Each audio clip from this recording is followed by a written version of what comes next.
Assalamu alaikum everyone. I am Zahra Shah. I hope you all are safe and fine. आज जिस topic पे मैं बात करूँगी वो ये है कि आप इंग्लिश की प्रिपरेशन जो है उसे स्टार्ट कैसे करें और उसे किस डायरेक्शन में लेके चलें।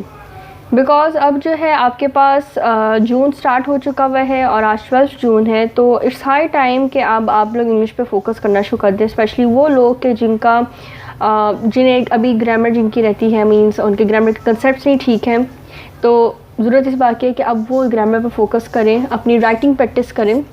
उसका भी मैं आपको बताऊंगी इस वीडियो में कि आप इंग्लिश के राइटिंग प्रैक्टिस किस तरह करनी चाहिए आपको। क्योंकि अगर हम CSS और PMS की बात करें तो ये जो पेपर्स हैं, कॉम्पिटिटिव एग्ज़ाम्स जो हैं, ये दो चीज़ों का कंपोजिट है। एक English, second is your knowledge. Knowledge जो है वो होना हर सब्जेक्ट का आपके पास ज़रूरी है। ऑफ कोर्स नॉलेज के बगैर आप लिखेंगे क्या। और इंग्लिश क्यों ज़रूरी है? Because you have to express it in the English. Okay, जो भी नॉलेज है you have to express it, you have to write it in the English. और इंग्लिश का अगर आपका सेंटेंस स्ट्रक्चर ही नहीं ठीक होगा, आपकी ग्रामर नहीं ठीक होगी। मैं स्पेसिफिक अब यहाँ पे मैं बात सिर्फ इंग्लिश के पेपर की कर रही हूँ, स्पेशली इंग्लिश का पेपर, ठीक है। क्योंकि दूसरे सब्जेक्ट्स में ये होता है कि लिखा आपको बिल्कुल सही होना चाहिए, पर इंग्लिश में आपकी ग्रामर वगैरह का बहुत ख्याल जो है एग्जामिनर वो ये देखता है। अगर आपका वही नहीं ठीक होगा तो आप अपने एग्जामिनर को इम्प्रेस कैसे करेंगे, आप डिफरेंस कैसे क्रिएट करेंगे। तो इंग्लिश को जो है इंग्लिश की अगर मैं बात करूँ कि स्टार्ट कैसे करना चाहिए, पहली बात तो ये है कि जो स्टार्टर्स हैं, जो बिगनर्स हैं, उनके लिए मैं एक बात कहूँगी कि सबसे पहले तो ना वो स्टार्ट यहाँ से करें कि parts of speech. I know कि ये बचपन से पढ़ते आ रहे हैं, बट हमें यानी कि एक स्पेसिफ़िकली एक इस चीज़ को करते हुए मतलब बहुत टाइम गुजर चुका होता है। आप अपने बैचलर्स में, अपने मास्टर्स में आप इस चीज़ को नहीं देखते हैं, ठीक है। तो एक अरसा गुजर गया होता है, तो इसलिए बेहतर है कि आप एक दफ़ा उन्हें रिवाइज़ कर लें पार्ट्स ऑफ स्पीच को। Means your noun, pronoun, adjective, verb, propose, ठीक है, ये सब कुछ आप इसे रिवाइज़ कर लें। सेकेंड, उसके बाद मैं कहूँगी कि टेंसेस को अच्छी तरह कर लें। टेंसेस के लिए जो है आपके पास एक बुक है रेनन मार्टिन, ठीक है, and that is your high school English grammar and composition, तो उससे कर लें। और अगर यानी कि उसमें थोड़ी मुश्किल है बिकॉज उसमें सारा इंग्लिश में सारा एक्सप्लेनेशन है, और मैंने देखा है, मैंने ऑब्ज़र्व किया है कि बहुत सारे जो स्टूडेंट्स हैं वो उस चीज़ को बहुत ना यानी कि उन्हें वो डिफ़िकल्ट लगता है। क्योंकि बचपन से हम ये कर रहे होते हैं कि उर्दू ट्रांसलेशन है, तो मतलब अगर प्रेजेंट डेफिनेट टेंस कर रहे हैं तो उसका एक उर्दू का जुमला है और उसके बाद उसे आप इंग्लिश में कर रहे हैं, ठीक है। तो अगर ऐसा प्रॉब्लम है तो then you can go for Moinul Tarjuma. Moinul Tarjuma की छोटी सी बुक है, you can buy it from the Urdu Bazaar, it is available there, तो आप वहाँ से कर लें, ठीक है। अपने टेंसेस को मैं फिर कहूँगी बहुत अच्छी तरह कर लें, बिकॉज टेंस आपका करेक्ट नहीं होगा तो आपका सेंटेंस स्ट्रक्चर ही, आप अपने बात को एक्सप्रेस ही नहीं कर सकेंगे, एग्जामिनर समझ ही नहीं सकेगा आप किस उसमें फेज़ में, किस टाइम के किस फेज़ में आप बात कर रहे हैं, ठीक है। तो उसके ऊपर कर लें। देन कम्स योर ग्रामर का जब ये हो गया, ठीक है, फिर आपको ये सीखना चाहिए कि आपको सेंटेंसेस जो हैं, 3 तरह के सेंटेंसेस है, you know that you have simple sentence, then you have complex sentences and then compound sentences. तो आपको इन सब चीज़ों का पता होना चाहिए कि सिंपल, कॉम्प्लेक्स और कंपाउंड सेंटेंसेस क्या हैं। आपको पता होना चाहिए कि आपके पास नाउन क्लॉज क्या है, एडजेक्टिव क्लॉज क्या है, एडवर्ब क्लॉज क्या है। फिर ये है कि अगर आपने 2 जो सिंपल सेंटेंसेस हैं, मतलब सिंथेसिस ऑफ सेंटेंस जिसे कहते हैं, अगर आपने 2 सिंपल सेंटेंसेस को या 2 जो है उन्हें कंबाइन करना है, 2 या 2 से ज़्यादा, तो उन एक सिंगल कंपाउंड सेंटेंस में वो कैसे करना है।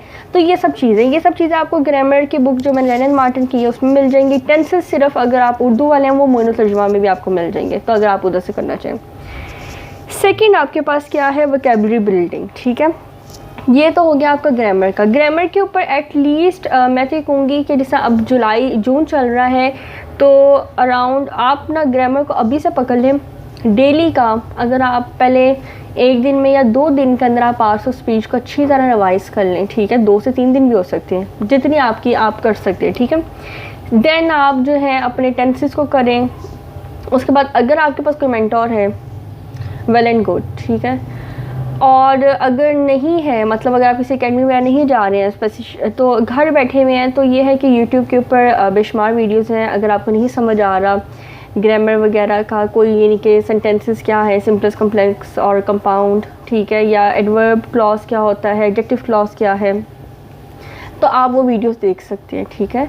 तो इस तरह आप स्टार्ट करें एंड लेटर ऑन इसे कंटिन्यू करें, और बहुत भी कोशिश करें जुलाई के मंथ तक आपकी ग्रामर जो है ना, आई नो कि ये इतना जितना मैं कह रही हूँ इसमें थोड़ा इम्पॉसिबल भी है और आप बिल्कुल इसमें ये नहीं परफेक्ट नहीं हो सकते, पर एटलीस्ट ये है कि आप इन सब चीज़ों को गो थ्रू कर लें, बिकॉज आगे आपके पास है प्रेसी राइटिंग, कंपोजिशन कंपोजिशन तो कर लेता है बच्चा क्योंकि वो आप बचपन से करें, पर प्रेसी एक ऐसी चीज़ है कि जिसकी प्रैक्टिस आपने अपने throughout the academic career आपने नहीं की होती है और ना ही ना आप ऐसे की करती है। तो इसलिए जो है, क्योंकि प्रेसी को भी, जो मेरा एक्सपीरियंस रहा है, प्रेसी को भी करने में आपको सही करने में ना आपको अराउंड 2 मंथ्स तो लग ही जाती है। आप स्टार्ट करें, एक ड्राफ्ट लिखें, 2 ड्राफ्ट, पहले तो आपसे टाइम मैनेजमेंट नहीं हो सकेगा, आपको 3-3 4-4 घंटे भी लग जाते हैं अच्छा सोचने में, सिर्फ उसका अंडरस्टैंड करके अब लिखने का मसला आ जाता है। ग्रामर सही है, सब कुछ सही है, बट लिखने में आ जाती चीज़ है क्योंकि हमारी प्रैक्टिस नहीं है राइटिंग की होती। उसके बाद सेकंड चीज़ आपके पास क्या है, वो है वोकैबुलरी। वोकैबुलरी जो है उसके लिए मैं ये कहूँगी कि आपके पास पहली बात ये है कि आप जो है न्यूज़पेपर पढ़ते हैं, न्यूज़पेपर में अगर आप एक आर्टिकल भी पढ़ रहे हैं, उस एक आर्टिकल में अराउंड आपके पास आपको 3 से 4 या 5 लफ्ज़ आपको नेम मिल ही जाते हैं। आप वो नोट डाउन अपना डिस्ट्रिक्ट बना छोड़ें और उसके अंदर आप नोट डाउन करते जाएं, और उसके बाद क्या है कि उसे याद कर लें और उसे यूज़ करें। 5 लफ्ज़ भी अगर आप डेली के कर रहे हैं, आप खुद अंदाज़ा लगाएं कि आप जो है 1 मंथ बाद आपके जो है वर्ड्स वो कितने हो जाएंगे। अराउंड 1 मंथ बाद अगर फालतू 150 वर्ड्स तो आपके वोकैबुलरी में इजाफा हो गया ना। 150 वर्ड वो ऐसे है जो आपने पहले नहीं आते थे आपको वो तो हो गया ना। सेकंड, आपको मैं एक ऐप दिखाती हूँ, अगर क्योंकि लोग कहते हैं कि GRE की लिस्ट याद करें, तो मुझे पता है कि वो ना बहुत एक आप बोर हो जाते हो, आपको नहीं आता, आप ना बहुत ज़्यादा इंसान वो हो जाता है, प्रेशराइज हो जाता है और उसमें मज़ा नहीं आता।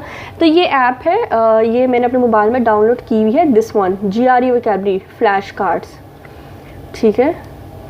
और इसके अंदर ये है कि आपको अपने जीमेल अकाउंट से जो है वो साइन इन होना पड़ता है, और उसके बाद I will show you here, okay, like this is the first word acrimony, okay. अब क्या होगा इसके अंदर, आपका ये न्यू वर्ड है एक्रीमनी, ठीक है, इसका मुझे मीनिंग पता है लेकिन आपके लिए अब यहाँ पे इसके साथ आपकी प्रोनाउंसिएशन भी आ गई, ठीक है। अच्छा, आपको ना नीचे वो पूछ भी लेते हैं कि that you new this word और यू डिडंट, ठीक है, और साथ ही साथ सेंटेंस भी दे देते हैं। तो ये फ्लैश कार्ड्स हैं। इस तरह ये है कि इनके जो है वर्ड्स की जो लिस्ट है वो कॉमन वर्ड्स हैं, मतलब 51 वर्ड्स की एक लिस्ट है, फिर 51 वर्ड्स, तो इस तरह आप इसे कर सकते हैं। और इनके पास अराउंड 1000 वर्ड्स हैं इस ऐप में, प्ले स्टोर में अवेलेबल है GRE वोकैबुलरी फ्लैश कार्ड्स, तो यू कैन इसे कर लें, ये बहुत बेनिफिशियल है। अच्छा, अब ये जो मैंने यहाँ पे लिखा हुआ है, 2 चीज़ें तो होगी। पहली चीज़ मैंने आपको बता दी ग्रामर, सेकंड मैंने आपको बता दिया वोकैबुलरी को कैसे हैंडल करना है। अब ये क्यों ज़रूरी है कि अगर हम यहाँ पे आएँ तो प्रेसी में आपकी ग्रामर जो है वो देखेंगे, आपका सेंटेंस स्ट्रक्चर क्या है। प्रेसी में अगर कोई समझे ना, प्रेसी में नहीं चेक होता, हर चीज़ चेक होती है, ठीक है। सेकेंडली, वोकैबुलरी क्यों ज़रूरी है, प्रेसी में लिखना होता है आपको कंसाइज करके, ठीक है। प्रेसी मीन्स प्रिसाइज करके आपने लिखना है, शॉर्ट में लिखना है, 1/3, मतलब अगर 3 पार्ट्स हैं तो उसे फॉर एग्जांपल 150 हैं, तो अगर आपके 150 हैं तो आपने उसे बिल्कुल शॉर्ट करके लिखना है। 300 वर्ड्स का पैराग्राफ है, 100 वर्ड्स के पैराग्राफ में आपने उसे लिखना है, ठीक है। 100 वर्ड्स का मतलब ये है कि आपको वोकैबुलरी ऐसी होनी चाहिए, आपके वो 1 वर्ड सब्स्टिट्यूशन आपके जहन में होने चाहिए, आपके वोकैबुलरी होगी तो आप उससे एक्सप्रेस कर सकें। तो वोकैबुलरी इसलिए यहाँ पे ज़रूरी है। सेकेंड, यही दोनों चीज़ें आपको ऐसे के लिए भी चाहिए, ठीक है। ऐसे में आपकी ग्रामर ठीक होनी चाहिए, आपको वोकैबुलरी होनी चाहिए, और लास्टली आपके पास सबसे ज़्यादा ज़रूरत क्या है, नॉलेज की, ओके। नॉलेज जो है ना वो बहुत ज़रूरी है। नॉलेज के बगैर ज़ाहिर बात है आपके पास ये सब कुछ हो भी सही, ठीक है, वोकैबुलरी हो, आपके पास ग्रामर हो, नॉलेज नहीं है, then how you can write it the per essay of around 2500 to 3500 words. तो नॉलेज होना बहुत ज़रूरी है। तो ये तीनों चीज़ें, इसलिए आप लोग अभी से इंग्लिश की तैयारी शुरू कर लें, पहले प्रेसी के ऊपर करें एंड देन लेटर ऑन जब आपका प्रेसी का हो जाए तो आप आउटलाइंस बनाना शुरू कर दें और किसी टीचर को, इंग्लिश के टीचर को चेक करवा लें। और लेकिन लाजमी प्लीज़ ये काम करें। और अच्छा, और एक लास्ट टिप जो मैं आप लोग को दूंगी कि मैंने देखा है कि बोलने में आप लोग होते हैं, लेकिन लिखने के टाइम पे ना बहुत सारे लोग ना, स्टूडेंट्स मैंने देखा वो इशू फेस करते हैं। लिखने का ये है, फॉर एग्जांपल आपकी लिखने की नहीं है ना प्रैक्टिस, तो ये है आप एक आर्टिकल पढ़ करें, डॉन का एडिटोरियल कोई भी, ठीक है, उससे देख के फुल कंसंट्रेशन के साथ देख के और बोल कर लिखें। इस प्रैक्टिस को ना अगर आप 2 पेजेस पे इंग्लिश के देख के बोल के लिख रहे हैं ना डेली के, यकीन माने 1 मंथ बाद you will see the difference. You will see the difference के आप जो है कितना इम्प्रूव, राइटिंग आपकी जो है वो कितनी इम्प्रूव हो जाएगी, एक्सप्रेशन, राइटिंग एक्सप्रेशन कितना इम्प्रूव हो जाएगा। इसे करके देखें, 1 से 2 मंथ्स करके देखें, and I am damn sure that it will help you a lot. ठीक है, I have tried it and these all are those things in which I have like, जो मैंने ये नहीं किया था, तो इसलिए आप इसे करके देखिए। और आई होप कि ये वीडियो आप लोगों के लिए हेल्पफुल होगा। और अगर कोई क्वेश्चन है, अगर जो है आपको किसी चीज़ का लिंक वगैरह चाहिए, then you can ask me in the comments, you can tell me in the comments. और काइंडली कमेंट ज़रूर किया करें कि आप लोग किस चीज़ के हवाले से वीडियो देखना चाहते हैं, और अगर कोई चीज़ कोई कुछ इम्प्रूवमेंट की ज़रूरत है, कुछ भी, you can tell me. Okay, thank you for watching. अल्लाह हाफिज़।